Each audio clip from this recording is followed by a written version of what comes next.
Hello and welcome back to Down the Slope. I think for potentially the first time ever, we're coming back after Hibs scoring 10 goals between episodes. So that's a bit of fun. We're two games into the group stage. We've won two games and we scored 10 goals, conceded one. So things are looking good. Craig, you're back again. How we doing? Not bad, mate. That's some start to an episode, eh? 10 goals. Only one conceded. Never thought I'd see the day, so happy to be here. Hey, and Liam, we've got you back on as always. And potentially, probably after the game yesterday, could have wanted more than 10 goals. If I was going to be really, really picky, I would quite have liked us to run up a bit of a scoreline yesterday against Queen's Park. Like I felt like we were capable of running up a scoreline as well. And like a former resident of this parish, I was somewhat frustrated at that late goal last night. Like because I think that would have been five consecutive games with a clean sheet. I'm right in thinking. I know they're pre-season games and League Cup games and stuff, but there's something annoyingly unsymmetrical about conceding that late goal last night, and it's really pissed me off. Yeah, and it did like the kind of just put a crap ball across the box. Everybody fails to get a touch on it, and it goes. We're, we're all positive tonight. And speaking of positivity, we got a wonderful guest on for the first time. Aki, thank you so much for joining us. How are you getting on? Yeah, I'm all right. Just chilling. Was on work for 6 days in a row before this, so I'm enjoying my day my day off. We'll give you one more task to do as well before you get that time off. But Aki, just so Uh, the fans listening get to know you a bit better, what's been your favourite Hibs game you've ever attended? I mean, I'll probably go for one that's in recent memory. I mean, the game was shite in and of itself. It was. Do you remember that game we went up to Dundee United? I think Bayic scored after like 6 minutes, and it was the worst game I've been to, like as a spectacle. But day out itself, it was just great. I mean, like we left at 2 p.m. after a uni lecture, so it's good times that was. Did we get beat that game? We Yeah, lost we 1-0, did. mate. We lost 1-0. That Um, was that was a really shit night because that was the night Kukurevich scored that perfectly legitimate oh my goal God. that Yeah, got ruled out. And we were right in line with Craig. I was sitting with Craig actually for a rare change. We were right in line with him. We're like, we could not figure out for the life of us why it had been disallowed. Still don't know why it So was. annoying.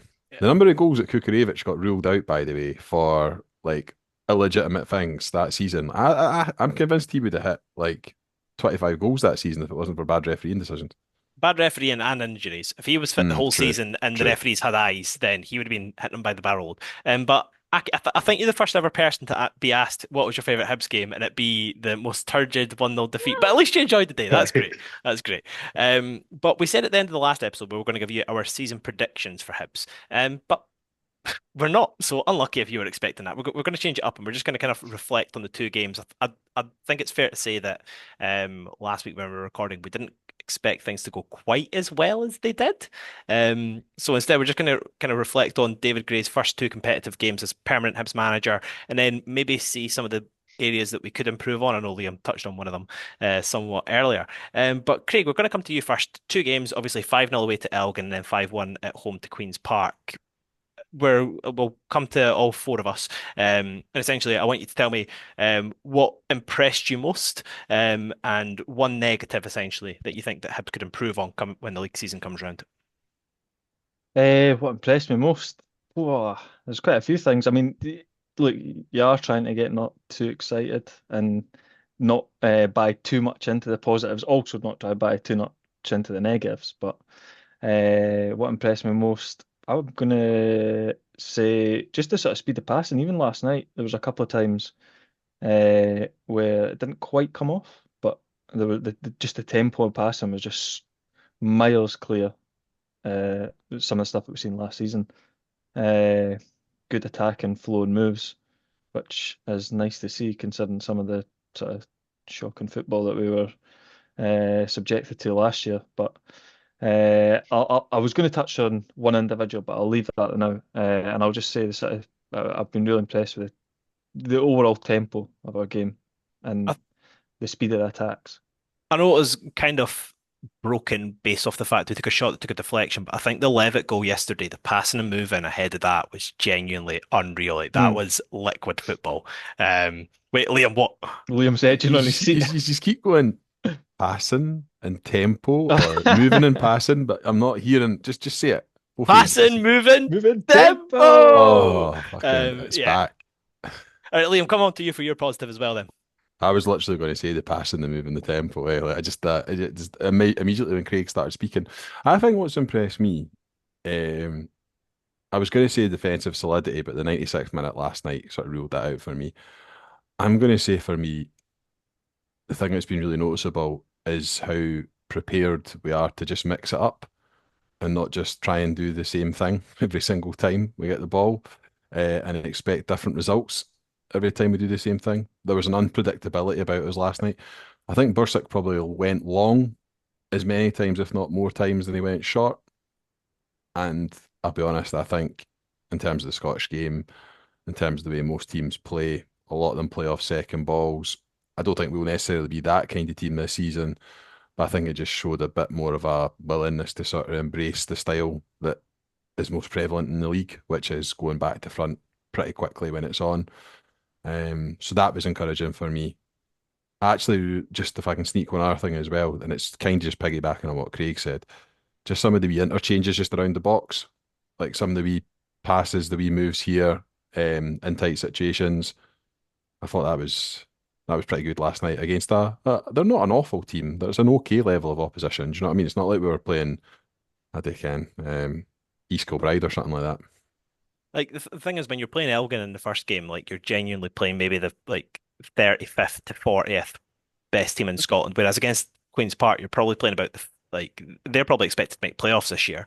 So like you are playing against a decent enough team. As you say, they're not exactly world beaters, but I think it is a good level of opposition. The fact we dominated as much as we did, definitely a positive. But Aki, I hope we haven't taken all the positives you were going to mention. Is there any positives we haven't touched on yet? Actually, I was going to say, scoring goals from set pieces is quite nice for a change. I mean, like we've had big lads in the team for quite a few years, but it's like we never seem to actually threaten from a corner. It just kind of feels like, you put the ball in the box and it's just getting thumped clear every time you get it. So, 3 goals or something from corners is decent work, to be honest. I mean, the other thing I'd probably touch on is like on Liam's point of, mixing it up a little bit. I think that's just it's quite useful, to be honest, to have like the ability to go long because, if teams know you're going short every time, they're just going to be, waiting to press our players, and we don't have, for our level, the quality required to be able to play through that all the time. Otherwise, we would not be finishing eighth. So, yeah, it's nice to see us scoring goals from corners for once. Well, I'm going to steal the very obvious one that nobody's said, and my positive so far is a certain Mr. Rudy Molotnikov. I think he had some performances last year in which fans were pretty excited in very limited time, but he's had the majority of 2 games. And obviously, it is very early days. We don't want to put too much pressure on the boy, but I've got a Jambo bastard that works for me, and I was saying to him today, when you can watch someone, and even when they're really young, they just look like a really good footballer. Like the way he just drops his shoulder when he gets possession of the ball, and the way that he moves it so quickly, like he just looks like he's going to be a really good player. And like I don't think we've seen a natural player like come out of the Hibs academy like that in many years. Like obviously, as I say, early days, don't want to put too much pressure on him, but Liam, it's hard not to be excited about him based off the last 2 games. I think what will ensue for the next 25 minutes, 35 minutes we're recording will be me trying not to get too carried away about 2 wins in the League Cup, but then Yeah. me subsequently still getting carried away about 2 wins in the League Cup. I think with Molotnikov, I think obviously the technical attributes are obviously there for all to see, but I think the thing that stands out for me is the sort of physique, and I'm not going to say the A word that you all want me to say, but he's ready to go and play men's football at the age of 18, which can't really remember many, if any, Hibs players who've come into the age of 18 and looked physically ready to Was go and Doig play about first team there? football. Maybe. But even then, Doig was very lean. Like, Yeah. and I suppose he's still lean now, right? But like Molotnikov has just got that. Put it this way, he's not going to get brushed off the ball because of a lack of physicality. He's got a structure to him that means he's going to be able to hold off defenders when he gets into that sort of scenario where it does get a little bit tight. But he's obviously, as you touched on, or someone touched on, he has got that wee drop of the shoulder that means he can go by people as well, which means he's sort of suited to playing out left and then coming in. think he could probably play more centrally as well. I think he's a good enough footballer. It's hard not to get really excited because we all want young players to come into the team, make an impression. I I think he's done his chances absolutely no harm. And I think just because there's going to be a bit of movement in this window, potentially the players in his position moving out and other guys new moving in, I think that will give him an opportunity to impress himself on the first team and hopefully hang around. Because I don't think the pathway needs to be for every player to go out on loan and play 50 games in League One or the Championship. Actually, sometimes the pathway for a player is just to come into the first team and play because they're ready. So hopefully that's the case with him. Yeah. Aki, Craig, anything to add on Molotnikov so far? I like Craig go That's, first. I would agree with pretty much everything that's been said. It was beautiful to watch him last night. So in seeing the second half, honestly, he had a wee spell, obviously on his as we were looking to the left hand side, uh, and he just was skinning boys for fun, and then had that one up the far side where he went sort of right down the line and he cut back and then cut back and goes down the line again. Honestly, it's like you could just tell he was just absolutely oozing confidence for Hmm. like that sort of 10-15 minute spell. And I think it's just brilliant to watch players when they're like that. And And I, then Yuan comes on and he was the same, honestly. Every time he touches the ball, I thought he's going to skin somebody here. Uh, but yeah, no, it was good to watch. But like you say, at the same time, see, I'm in two minds with Molotnikov. I've been going back and forward on it the whole day. And I say to myself, we need to get not to get too excited and not to put too much pressure on him. And then at the same time, I'm like, well, we've just watched a 16-year-old or 17-year-old win the Euros. I mean, it's like, I don't mean I'm not comparing him to him, but what I'm saying is, if he's good enough, he's old enough type thing, get him in the team. Uh, so I don't know. I'm in two minds with it, but uh, it's just good to see. It's good to see Longmate continue. We no need to not be too harsh on him because he is going to have a couple of games or a wee spell where he's not on it, and you kind of think to yourself, well, where's that kind of form that he was showing at the start of the season? But he's a young boy, so it'll come and go for him, I think. But the early signs are very, very good. and Aki, we'll get your thoughts in just a second. But Craig, as someone that goes to a lot of games with my sister, I think we need to start introducing the Bexometer. If you do know my sister, she is one of the harshest critics in world football. So we're going to start the Bexometer. In terms of the Bexometer, how does Rudy Molotnikov rate so far? Oh, she was loving it. She was all loving it. To be fair, the player that was getting the most praise was Levitt. Levitt hadn't even kicked a ball yet, and like it was like, oh, get Levitt, oh, 2 yard pass, what a pass, what a pass. I was like, relax. Big Bex Guardiola, eh? Just like fucking choosing all the passing, moving tempo merchants. Yeah. Just for context, my sister she played for Hibs girls when she was younger, and she was actually she's a very good footballer. She still plays football just casually to this day, and she would absolutely run rings around myself. But Aki, sorry, I derailed us to hit the Bexometer up for the first time. In terms of yourself, my friend, was there anything on Molotnikov that we didn't say?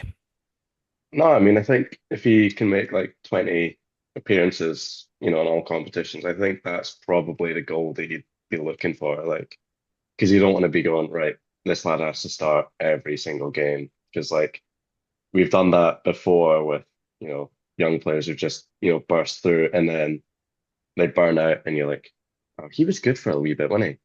But then, you have to be careful, I think. But if Johan sticks around, because it doesn't look like anyone's willing to pay the 3 million so far. I mean, we'll still see. It's a couple of months left, but if him and Johan are, on the wings, and that's a lot of fun to be had. Yuan will be punting the Instagram reels, and he'll have him sail away for 3 million in no time. Hey. Were you guys say something, Liam?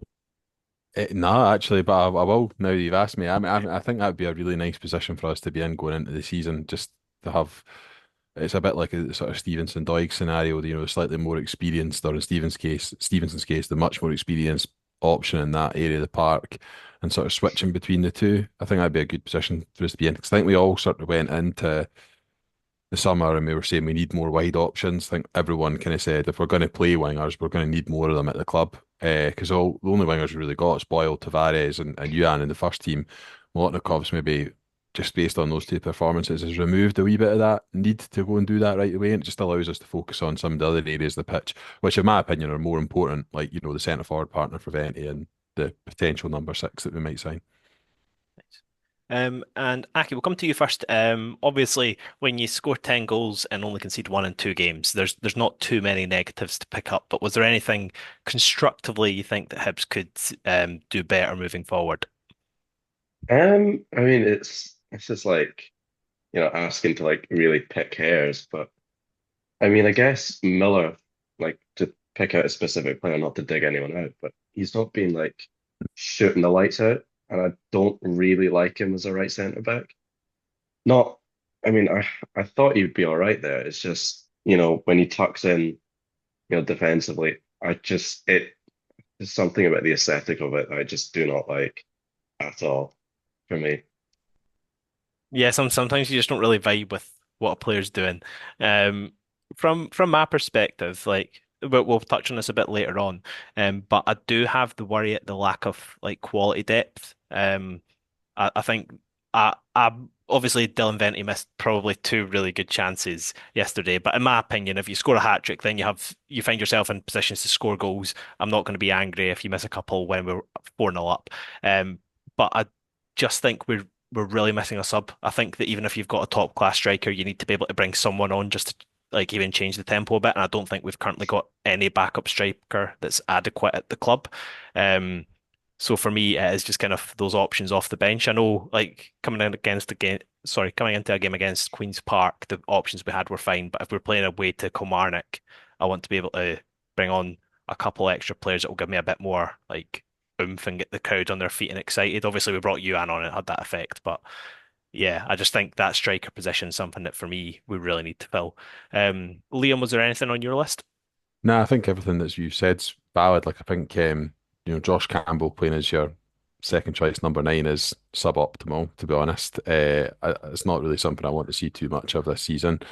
I think he's much better in that sort of number 10 or just off the striker sort of role. Um, I think, and again it's nitpicking.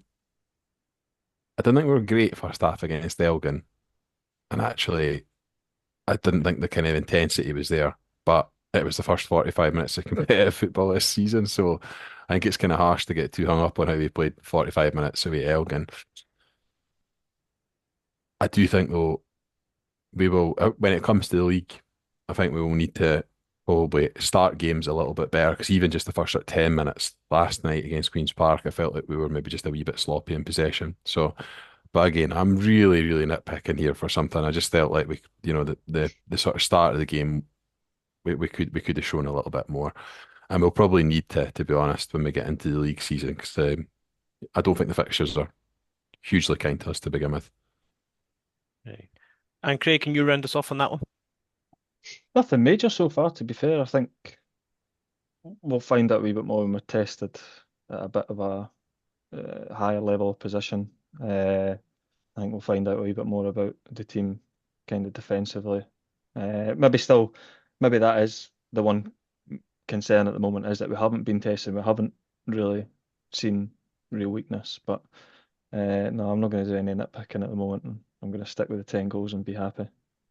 At some point, Craig, we will move your arse off that fence and you will be giving us outlandish opinions. No, I'm joking. No, I think it's fair. I think, as I said at the start, if you've got two games with 10 goals, you can't really complain. Can I give you something then, actually? Yeah, of course. Can I give you something? The only get thing stuck in. so far that I don't like is I don't really like Newell in a deeper position. I don't like him deep in the midfield. I prefer him a wee bit higher up. I think he is better when he's driving with the ball and quick feet round folk. And the only thing is, so far, is that he's been, for me, just dropping a wee bit too deep. But again, that is literally like scraping the barrel of negatives. There is one point yesterday where I was going to put it in one of the group chats, but then I thought if I slag off Newell when we're like 3-0 up, I'm just going to get absolute pelters. But there was one point, and I think we were 2-0 up, but he got the ball, and I'm not even being dramatic. He had about 15 yards of space in front of him, and he tried to clip a ball into the box, and I was like, just take 3 steps forward before making the pass. I could not agree with that more. But at the start of the group stage, we all kind of touched on things that we wanted to happen. And I said I want Venti to step up and kind of show us he can be a goal scorer. And I think that he's doing that. Obviously, as I said, he missed a couple of chances, but I still think he's getting into positions that he wasn't last year, which was fine by me. And then Yule, he's been fine. I'm not expecting more from Yule than what he's shown. But I think he's been at a good enough standard that I'm not going to call him out for not being good enough. So I'm happy with my two guys that I called out and said need to perform are performing. So I'm not unhappy. And one thing, just whilst we're on positives, I want to say Martin Boyle, I think's looked really sharp. I think that he looked like he'd kind of dropped a couple of cogs last year, but I think that he seems kind of obviously the level of opponent makes it a bit easy for him to perform, but I do think he looks a lot sharper and fresher than he did last season. So he was another person that impressed me quite a bit. But any positives we've not touched on, guys? I'll open the floor to anybody that wants to throw in there. Josh Uh, Campbell. Sorry, Liam. I was just Expand. going to say Josh Campbell. I don't know what it is. I was actually saying to Bex last night, like he looks more like a senior player now. I don't know if he's been in the gym a lot. I think he looks a bit more physical, but like he's not like a youth guy anymore. He's not a guy that's come through the youth team and give him minutes here and there. Like he is a first team player now. And I don't know if there's been a wee bit of extra responsibility with these leadership roles or whatever, but I don't know, he's just carrying himself different at the start of this season. I love it. Liam, you were about to jump in? I've actually fucking forgotten what I was going to say, which is absolutely Sorry. class. No, your fault. Absolute class live radio there. So it's been touched on by Aki, but when was the last time two Hibs centre halves scored in consecutive games? I'm going to count it as a rhetorical question because none of us have a clue, mate. Need to get the old iHibs or Fitbus stats, whatever Aye. it's called these days, up on the go for that. I think. I mean, I've just there's just a bit more. There's just a bit more presence about us. I'm going to say something that's maybe a wee bit harsh and a bit controversial. I felt like you noticed a bit of a drop in the levels when Rocky came on for O'Hora. And that's not you just fanboying O'Hora. I just felt like with him and Ekpiteta centre back, I just felt like we were more susceptible to getting ourselves in trouble. And I'm not saying that just with the benefit of hindsight. I felt like for the sort of half an hour they were on the park together, I don't know, I never felt hugely comfortable. I still think at centre back we probably need another body at least in there for us to feel comfortable. And as I said before, I wouldn't be averse to maybe moving someone on in that department as well. Wow. Nah, I think that's fair. Aki, do you want to talk about the centre backs quickly? Just how are you feeling I about the two mean, of them so far? no, they've been good. I mean, like the crucial thing is they complement each other well, which we haven't managed to do with our centre backs for a couple of years. Like, like finding complementary profiles that work together. It's just important, I think, because like it's all well and good, buying two great centre backs who are good on their own, but if they don't work well together, then you know they're going to look like the worst players that have ever played. So yeah, that's all I've got on that. Yeah, and just to say, any commentators out there, next one of you that calls O'Hara is going to get done in. I literally very illegally from mainland Europe had like a couple of different streams on across the games, and I've now heard three separate people call him O'Hara. Like an A and O, they don't even look similar, guys. I know they're both vowels, but It's grow up, five Liam. letters, man. It's Yeah, five fucking five. five letters. How can you get that wrong?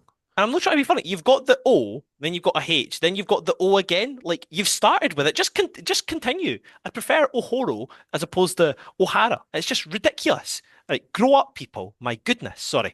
And speaking of that's not a great segue. I accidentally dunked on Henderson. I was going to say, speaking of people that need to grow up, but he's not really needing to grow up. He's just left the club. Ewan Henderson, we kind of knew for the last couple of weeks, maybe even a month or so, that Ewan Henderson was on his way to Belgium permanently. I don't think anybody's got any ill wishes towards him. I think Hibs got a six-figure fee, which is pretty good going for a guy that didn't really make any form of impact on the first team. Um, I'd come to you for opinions, but just kind of wish him well. I think we've got a sell on as well, so wish him very well. Hopefully, we get some money down the line. Can On I you go, just Liam. say, Ewan Henderson is the exact reason why we probably shouldn't read too much Yeah. into the League Cup group stages. Because remember, 2 years ago, I was sat here predicting him to be Player of the Year after he tore it up against Bonnyrigg Rose. So all I would say is let's just temper expectations a wee bit because that has just reminded me of that prediction. I think Ewan Henderson just to give him a wee bit of credit, there is definitely has definitely like people will say, "Ah, he's rubbish, he's this, that." He's definitely got something, some ability, and his dead ball striking, even some of sort of his composure higher up the pitch, he takes up good spaces. I think he'll go and have a really good career abroad. I just don't think he's well suited, which weird given he's always been in Scotland, played in Scotland. I just don't think he's suited to the game at all. Um, which it feels to me like that's a very beige opinion because everyone's just saying that now that oh, he'll go and have a good career abroad. But I genuinely believe with him that he will come good wherever he goes. Like my main counter argument, comparing him and Molotnikov is Molotnikov could definitely bench Ewan Henderson, whereas Ewan Henderson could not bench Molotnikov. Um, but yeah, no, I think that like I know people always In say what world is the football players benching each other? Like, what world is that like a useful thing to have? Like, because the thing is do with you get Ewan a goal Henderson, for like I, do I you get a goal for benching someone on the side of the pitch? Like, what? I think you're spot on in saying Henderson isn't suited to Scottish football because realistically it is a very physical game here. And I think the main reason that Henderson didn't work out at Hibs was because the fact he could get shrugged off the ball so easily and he wasn't the type of guy that would put in a hard tackle. Like even when the team was geeing him up, I remember in Edinburgh Derby, he kind of shot out a tackle and I was just like, but obviously Molotnikov, I'm just all on board. I'm all guns blazing for Molotnikov. Aki or Craig, any thoughts on Henderson leaving or just kind of goodbye? Catch I you mean, later, mate. I was going to say that we seem to get good fees for players who probably, like have a, like a reputation of being players that would be hard to shift, like, Demi Mitchell, Matt Macy, sold them on for good fees. So, I mean, at least we're doing well in that department, if perhaps not in other recruitment departments, this summer notwithstanding, but, you know, Yeah, that's all no, I'd have. that's definitely fair. And then even if you look at Melkerson, because someone mentioned Melkerson yesterday, I was like, oh my God, he was a Hibs player. We got like 1.2 million for him or something. And he's scored 3 goals in 14 games. So it's like, unless he comes good, that was a really shrewd bit of business. But since we're talking about transfers, Ewan Henderson's obviously left. Let's kind of, I know we touched on it last week, but let's kind of bring it up again. What other players would you want to shift on? Because realistically, we don't want the squad to be too bloated. Um, I always hate to call out people, especially when they're in and around the first team, but I think that his cameo at Elgin away kind of showcased that Jair Tavares shouldn't be an option for the first team. Again, it might be similar to Henderson in the sense that he's not cut out for the league, but I just don't think that he's quite good enough for Hibs. So for me personally, for the sake of his career and for the sake of Hibs, I think that he would be better suited to a different club. Again, that's not me trying to dunk on the boy. I just don't think that it's a match made in heaven. And for both parties to get heaven, I think we should go our separate ways. Craig, was there anybody on your list in particular that you want to get that you'd prefer to see move on? Like you say, I don't really want to dig Yeah. too many individuals out, but I would say there's nothing's really changed for me from last week in terms of like nobody that I was kind of looking to move on last week has come in and like really changed my opinion in the 2 games or anything like that. Uh, so no, I don't think there's anything new, but I think we've got a few passengers in the squad that maybe we'll just have to accept a couple of them being here for another window or two. Well, that's the way it seems anyway. And they'll maybe get wee cameo minutes here and there throughout the season, but never really be in a position to actually contribute meaningfully to the squad. So, uh, yeah, there's a couple in there. A good sort of 3 or 4 maybe that I would put in that passenger bracket that I would want to move on, but I just don't think we'll be able to. And I think maybe Tavares is one of them. Yeah, fair. And just to say, You want some names, Harry? You want some names? yeah, yeah, Give 'em Do you want me to names. just dig I'll people drop out I'll instead? drop you one name and then you can follow on. Right. After seeing Bursic catch about like literally pluck about 12 corners out the air, by Walcott. No offense, you're getting first team keeper wages. Let's just get yourself some football, enjoy yourself down south. Let's just split ways now. Ghana international and that. Keep Yeah, yourself in the exactly. Ghana Yeah. team. Holds himself Um, back if he stays at the club, in my opinion. I'll just mention another goalkeeper 'cause right in front of mind. I would move Max Borich on if we get a chance. Is he not As I've said, already? as I've said to you previously, I saw enough in the highlights of that Arbroath Queen's Park game to to know that I would never want to see him in goals at Easter Road. Aye.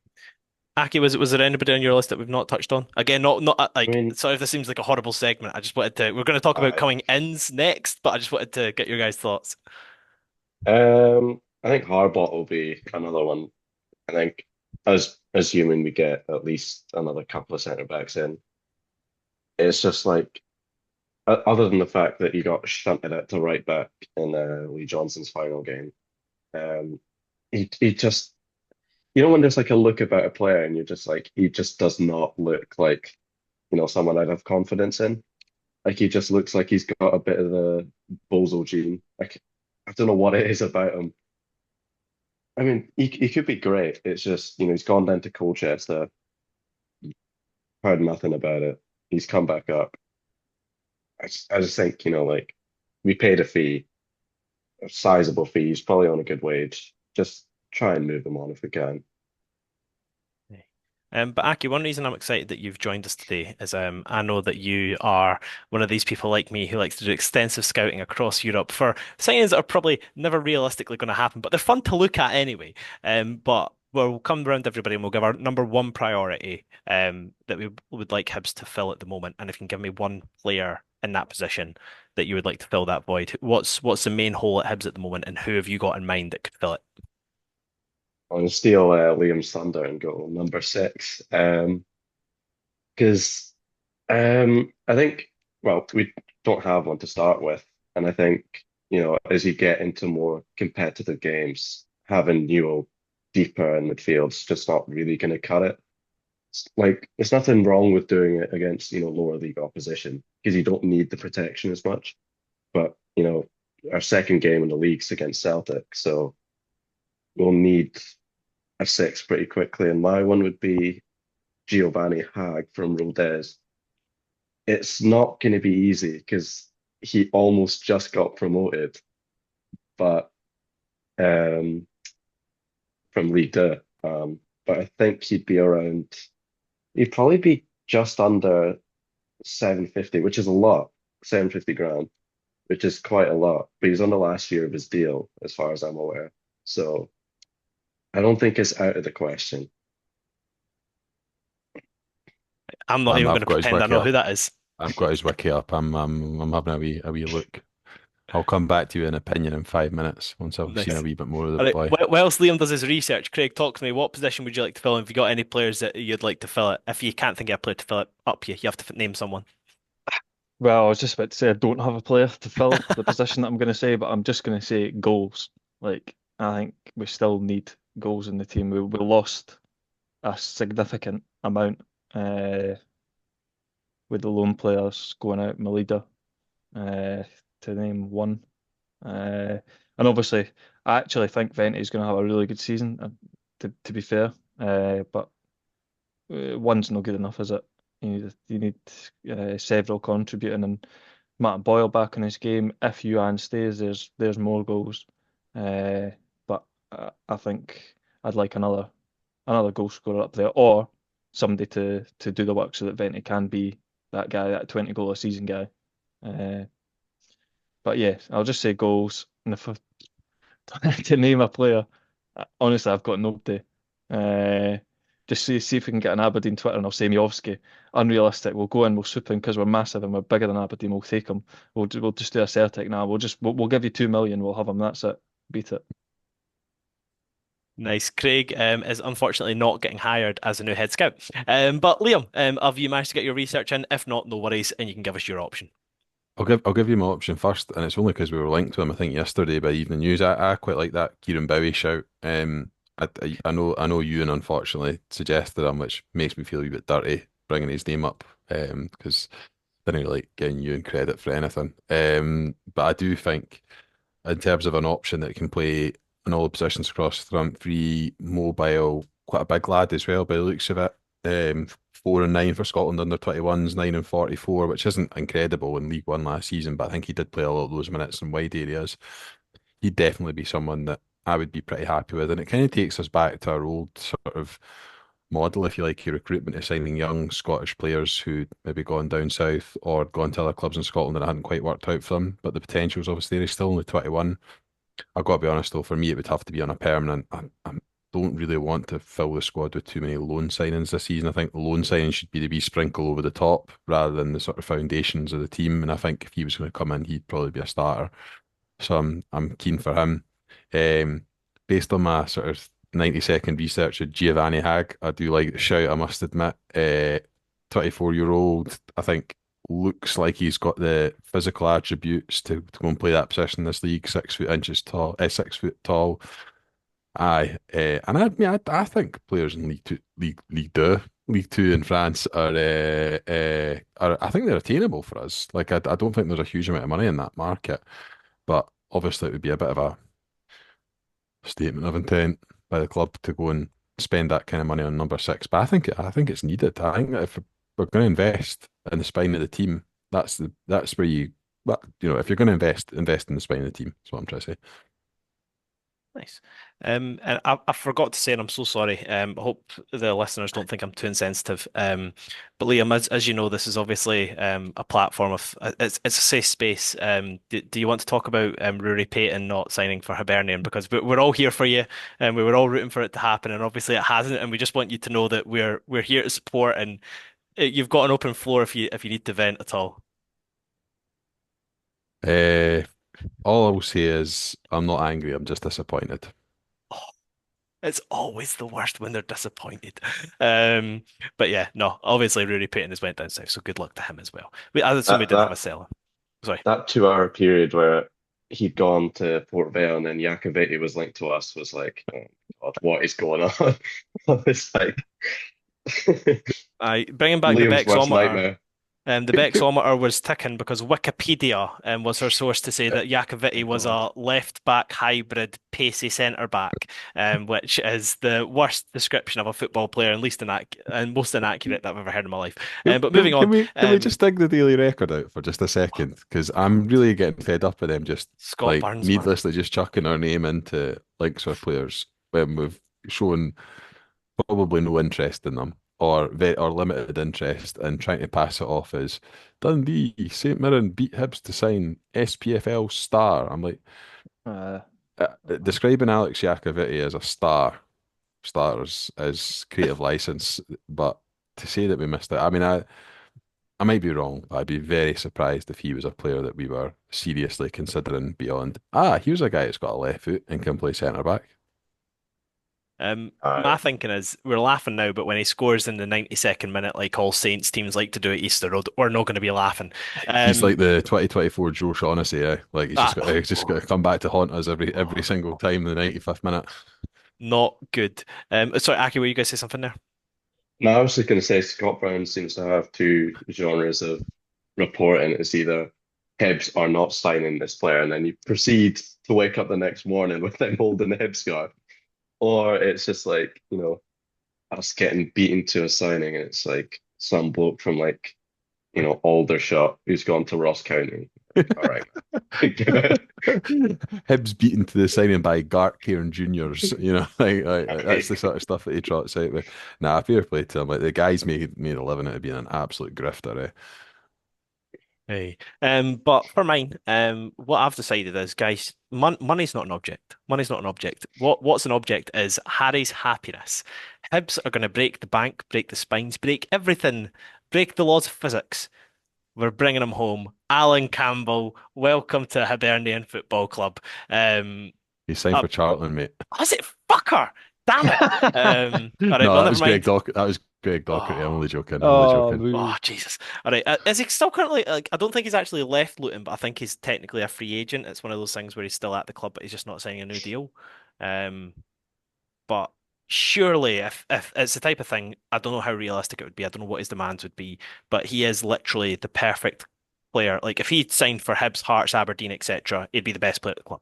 So I would hope that if there is any possibility that we could get him, that we would get him. I would at least try to get him. I appreciate that would be a massive coup for the club. But if we could make it happen, please do Hibernian Football Club. I was actually going to say Kieran Bowie, but Liam actually said that, so I wasn't going to steal his thunder. Someone presumably a St Mirren fan has changed his Wikipedia page to say that he signed for St Mirren. That's definitely not happening. If he signs for St. Mirren, I'm just going to curl up in a ball and cry for the rest of my life. But yeah, no, I think that's fair for the transfers. Was there the only other rumor mill that's been going on at the moment is Indaba. And Um, Daba. Indaba, sorry, he's kind There of you that go. actual left back, centre back hybrid. What do we know about Indaba? I don't think I know much. He's not Alex Jakovic. He's definitely not Alex Jacoviti, which is good news for him. Um, is he linked to Kilmarnock or was he previously at Kilmarnock? My head's getting He was fried. on loan last season, Ah, though. okay, cool. I was going to say that, but I didn't want to be incredibly wrong. Aki, you sound like you know anything. In bad, would it be a good signing? Um, I mean, I can't say I was awfully fond of watching Kilmarnock last season. I mean, it's not like um, that really gets the pulses flowing, but um, I mean, he profiles well. I think, he's quick. He should be fine in the defending wider channels, which is what you'd want as a, left-footed centre back who can cover at left back. Um, the only thing is, if it's a loan signing, then you know what are we really doing with that? If it's a permanent, then that's fine. But I wouldn't want a loan signing, is how I put Ah, that. I mean, I would suggest, given Ipswich, who are his parent club, have just been promoted to Premier League, like what interest would they be retaining in a 24-year-old by Yeah, loaning him out? Like from Ipswich's perspective, surely it only makes sense really to sell him. He's not going to come back in the Ipswich squad and play in the English Premier League if he was at Kilmarnock last season, I think in all likelihood. So I mean, it I depends like though. I his mean, profile. Yeah, if they get relegated, I suppose, because then and also yeah. like PSR Mm, is inflating the values of youth players nowadays. So yeah. you know, Aye, no, I mean he's a profile player I like, definitely. I think the fact that he played in the league last season and did, I think, fairly well for Kelly. I think Kelly fans seem to rate him. Um, I think it's different. I think it's a different proposition playing left centre back or left of back four for Hibs than it is for Kilmarnock, though.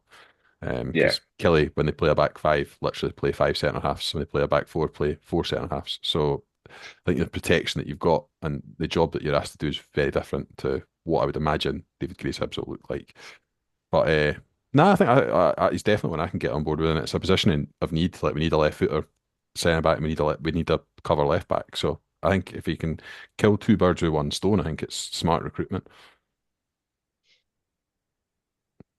Nice. Craig, any thoughts? Is that someone you'd be happy with bringing in? I'd be all right with it, yeah.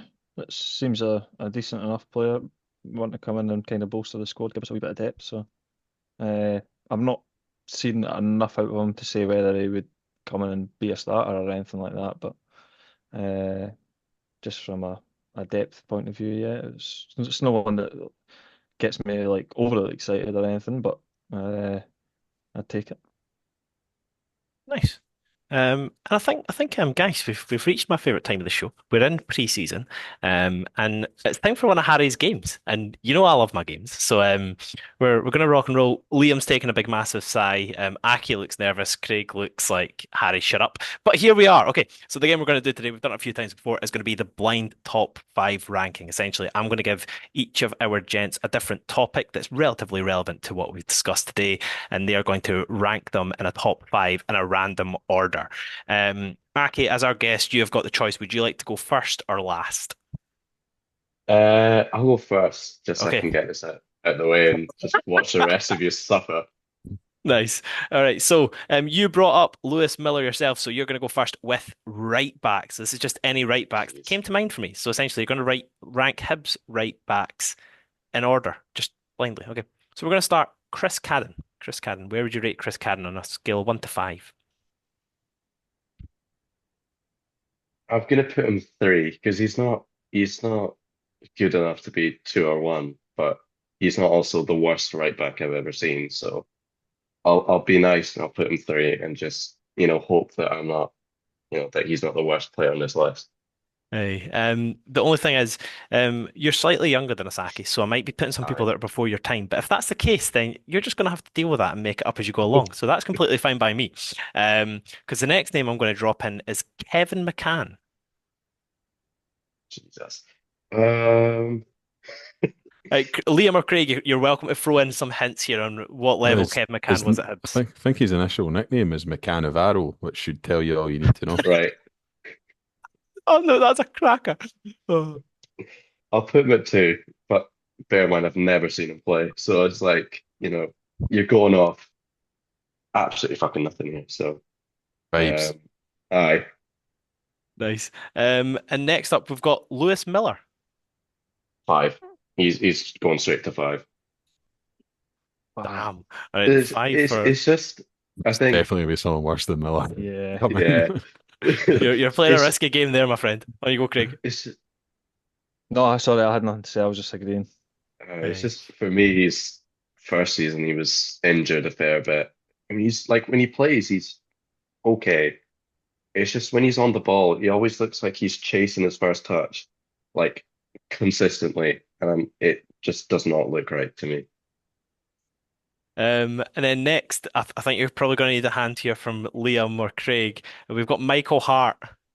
We've got the one and the four open here. Michael Hart, Liam, Craig, give me a one-liner on Michael Hart. Irma injured. Probably the slowest footballer ever to exist.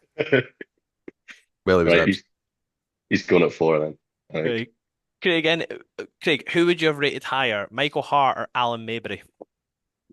Alan Maybury, cult hero. Oh God, Kilmarnock away was a day. Liam, what would you say, Alan Mabry or Michael Hart? I genuinely, I'm struggling to think of many Hibs players that I'd rate below Michael Hart, to be honest. Yeah, I think that was a good pull. Aki, you're very lucky. Your number one is our manager himself, David Gray. So well done, Aki. I think All right, that's Whoa, well it could done. definitely be I'll there. I take that. think so. We've got David McCann, well, David McCann. We've got David Gray in the one, Kevin McCann two, Chris Cadden three, Michael Hart four, and Lewis Miller five.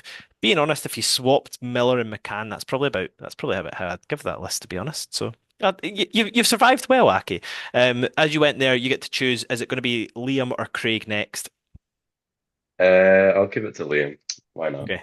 Liam, all right, you have been bestowed upon you as wonder kids. Obviously, we love our Molotnikov. So it's just people that I would deem were wonder kids as they came through at Hibs. So number one, of course, is the boy himself, Rudy Molotnikov. What are you going to rate him? Or where are you going to Three. rank him? Put him in three. Oh, that's so beige. That's so I beige. know. I know. And up next, we've got, we mentioned him earlier, Josh Doig. Oh, I'll put him two.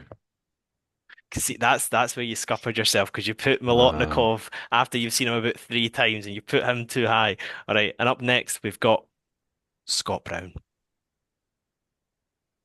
for me, it has to be number one, but I think that's going to fuck me. Oh, all right. So guys, we've got the number four available and we've got the number five available. So we're gonna go for Alex Harris.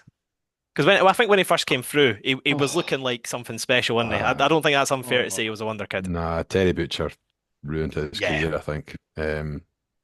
He's not someone I would want to put number five, but I think I kind of have to, just based on the talent that's above him. So I'm going to have Alex Harris number five. Sorry.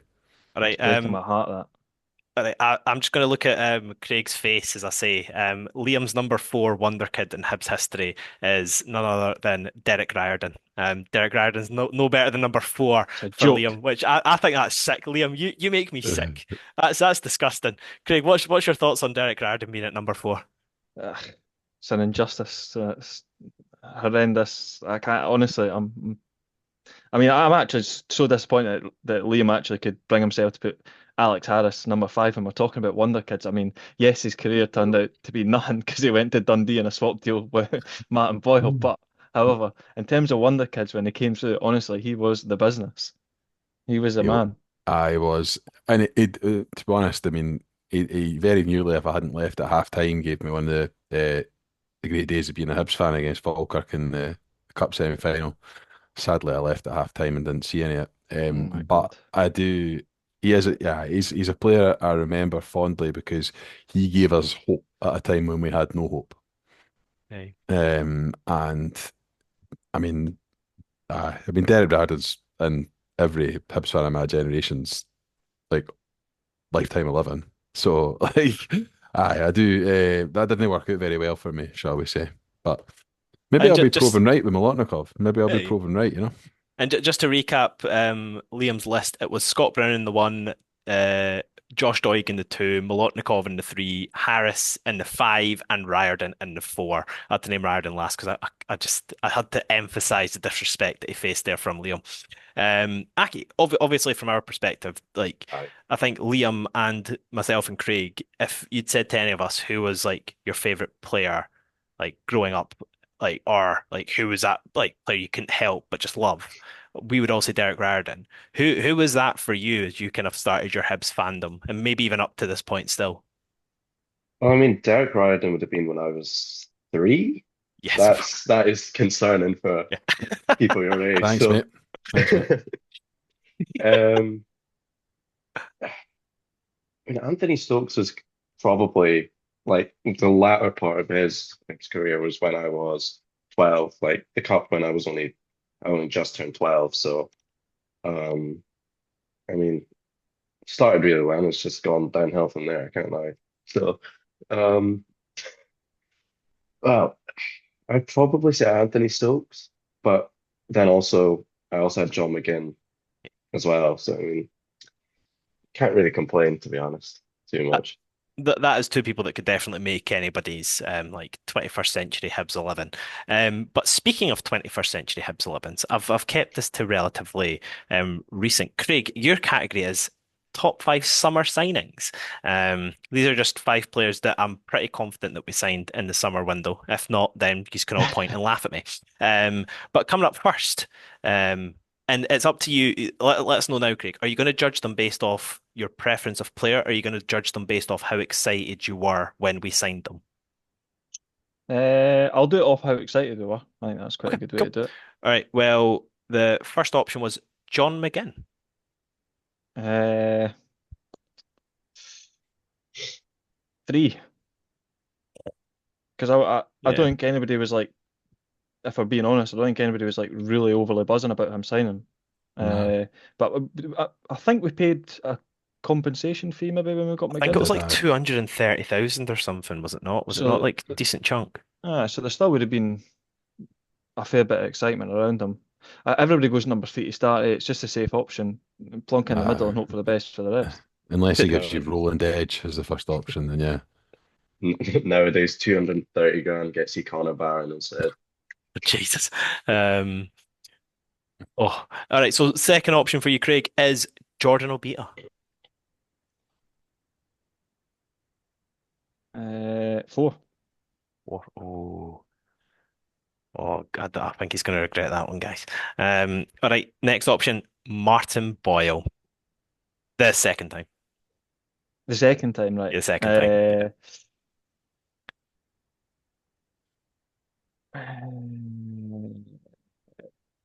2, because I think you're gonna maybe have something up your sleeve there. So I'm gonna say 2, but that's a very close to being 1. Oh, guys, I'm in charge of Ah, this I've ruined game, it. and Craig's left the one and the five available. This is risky biscuits here. All right, the next option is going to be the Scott Allen triple deal. Was that summer or was that January? That was that was Was that January? January, Oh, was definitely. it? All right, well, Because fuck Uh, it. We're it was the pretending it's last. It summer was the now. We're last pretending day. it's summer Scott Bain because won it. all right, we'll change the topic to exciting transfers then. The Scott Allen triple deal. Is that going to go number one or number five? Who were the players involved in that again? Because we got Scott Allen. Scott Bain went to Celtic. Who went to Dundee?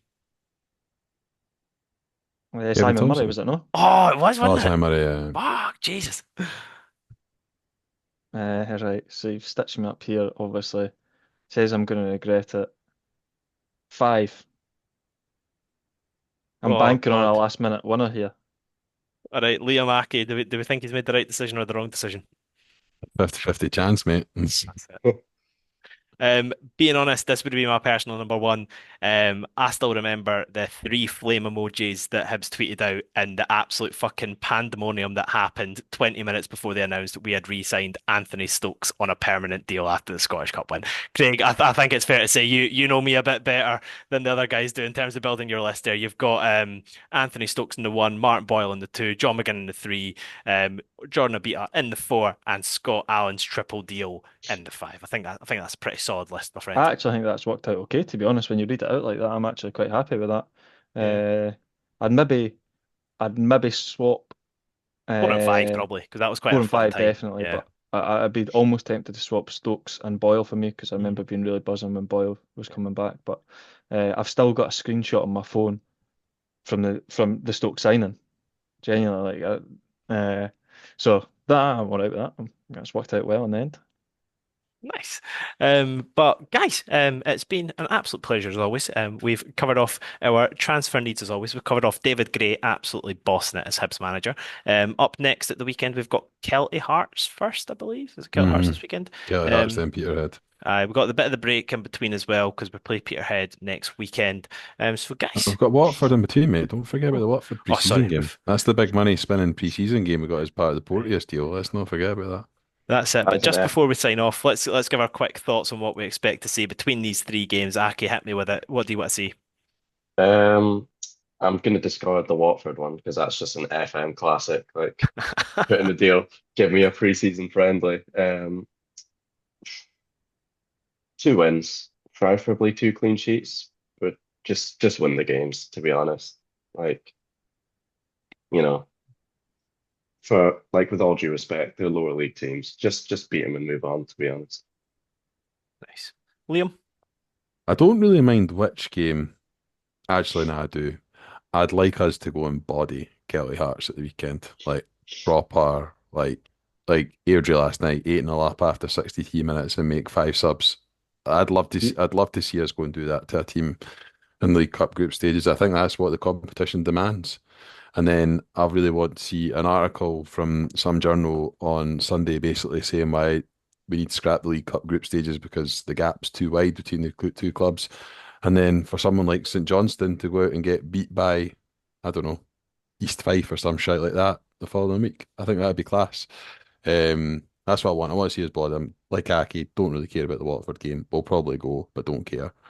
And then Peterhead, just win. Just 12 points. Like we said at the start, 12 points. 12 points. That's what I want. Right. Did you And see the tweet put out by that guy who's like Airdrie versus East Kilbride? It's like John Walker. two the two Aye. best coach teams in the country. Very Aye. good. 8-0 He's got after some fucking 60 minutes. he's got some wild takes on football, like honestly. And I noticed he's obviously getting a wee bit more of a platform and stuff, but fair play to him. He's done it kind of all organically and what have you, off his own back. But some wild takes would on that would Twitter it account. would it surprise anyone that he supports Rangers? No, Absolutely not. no, no. And I did No, like Mick Kennedy starting with yeah, we played some really nice football. Unfortunately, the result didn't go our way. Yeah, it's not like you shipped 8 goals, you goober. He deleted that tweet quite quickly. Mate, But can we just talk for 1 second about the manager saying stuck to our principles, right? Mate, you're managing a fourth tier club in Scotland. Like, mate, they're no, fifth tier, fifth fifth tier, tier. fifth tier club in Scotland. Almost fourth tier, but aye, fifth tier. Like your principles are to win games of football. Your principles are not to play like Pep's Man City or like Klopp's Liverpool. Like your principles should be didn't get shagged in the League Cup. Like this whole I've got not for me, at, at not the for level me. he's at the level he's at, he doesn't like. There's no disrespect to the players who are there because they're obviously miles better than any of us, but well, not miles You've better, never seen but me play. You've not seen me play either. no, Nothing but goals here, mate. Goals. but you don't have the players to be, trying to be Pep Guardiola. Like it's all well and good, like having those principles, but at the end of the day, if you're like 3-0 down, just give it a rest, man. Like your players are just gonna be like, who the fuck is this guy letting us get beat 8-0 and going, well done, lads, he still played out from the back. Like, come on, I I do want to emphasise well, it was 8-0 after 63 minutes and Airdrie made five subs. So had they not made five subs like that, and then they could have run up anything in that game. But no, it's McCabe's a good manager at least, to be fair. He's got one of them right. Um, well, apart from dunking on East Kilbride and Mick Kennedy, which is always a fun activity, Craig, what about from Hibs? What would you like to see for the next couple of games, or next 3 games if you want to throw in Watford as well? More tempo. Keep the tempo going. Nah, nothing else. to say really other than let's just go out and win the games. I actually think, contrary to what Liam was saying kind of about Kelly Hearts, I don't know if it was more of a hope or a belief that he was saying that we're going to go and body them, but I actually think it'll be quite a tough game. I think they've got an Astro pitch, have they? Or a 3G anyway, so I think it'll actually be quite a. I think they'll have that nice and sticky, and the ball will be bouncing Livingston style. So uh, I think that could be a tough game. I don't think they'll be the East Kilbride and try and play out for the back. I think they'll come elbows up and try and get stuck in. So that there could be a wee banana skin there. But just I think we'll then go into body Peterheads. I think the work's really done, but avoid getting embarrassed at Kelty Hearts. Keep the positive vibes going and move into the season in good fettle. And I don't know if this is a random comment, but I felt that like the size of the pitch was really noticeable between the two games. Like I just felt that Elgin were a lot busier in our half than Queen's Park were, but obviously Queen's Park are a much better side than Elgin. And I think it's probably just because Elgin's pitch is that much kind of like more compact. And obviously when you go up to Kelty, it is going to kind of be that similar theme again. So they're probably likely to get a few more chances than Queen's Park did. Liam, you looked like you were going to comment there. I just wonder how much of that is like you obviously watched the game last night Yeah. on a stream or telly. Like I wonder Yeah. how much that's impacted by the fact that the game at Elgin was taken for the top of a set of ladders, and the game last night was actually like streamed in a proper football stadium. I do think that'll have an impact. Kelty did lose to Elgin last night on penalties, so I'm I'm kind of thinking that that should be. I know they've obviously got Scott Allen and a couple of other ex-Hibbies, but I am thinking that should be quite comfortable, personally. Okay. But maybe And getting too excited again, maybe getting too carried away. And my one that I'll leave you with, guys, we love a bit of a cliche. I just want to see more of the same. More of the same, guys. Keep doing what you're doing. Keep us happy. Keep scoring 5 goals every game, and we'll never complain a day in our lives. But Aki, Liam, Craig, thank you so much for joining. Everybody that's still with us somehow, thank you so much for listening, and we will see you next time. Goodbye. Right. Right.